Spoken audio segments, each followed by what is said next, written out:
ఊడలమర్రి part 2 రచన చెడుదీపు సంతోష్ కృష్ణ కథనం కృష్ణవేణి శఠకోపన్. జమీందారు బంగ్లా ముందుకు చేరుకున్నారు.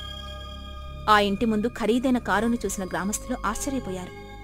జమీందారు శ్రీహరి చనిపోయిన తర్వాత, అంటే దాదాపు 25 సంవత్సరాల తర్వాత మొదటిసారిగా అక్కడో వాహనాన్ని చూస్తున్నారు వాళ్ళు. అసలేం జరుగుతుందో చూడాలని కుతూహలం మొదలైంది గ్రామస్తుల్లో. భారీగా కురుస్తున్న వర్షాన్ని సైతం లెక్క చేయకుండా వీధిలోకి వచ్చారు. ఈ భూతాల బంగ్లా దగ్గర కారాగిందేమిట్రా? ఇంతకీ ఎవరున్నారా కారులో? ఆశ్చర్యంగా చూస్తున్నారు వారు.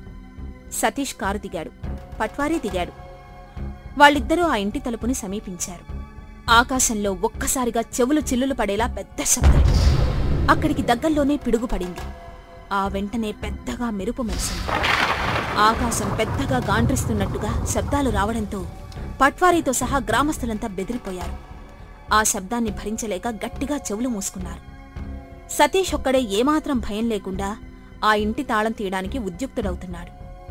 అతను చేసే పనేంటో అర్థం కాగాని గ్రామస్తులకు వెన్నులోంచి భయం పుట్టుకొచ్చింది.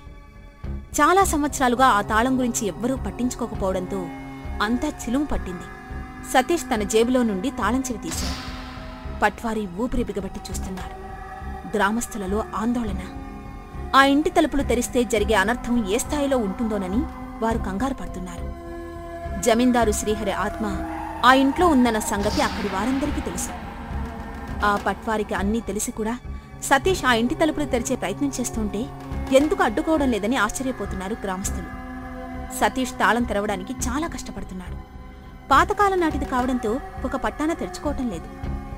కొద్ది శ్రమ తర్వాత చివరికి ఛప్ అన్న చిన్న శబ్దం చేస్తూ తాళం తెరుచుకుంది.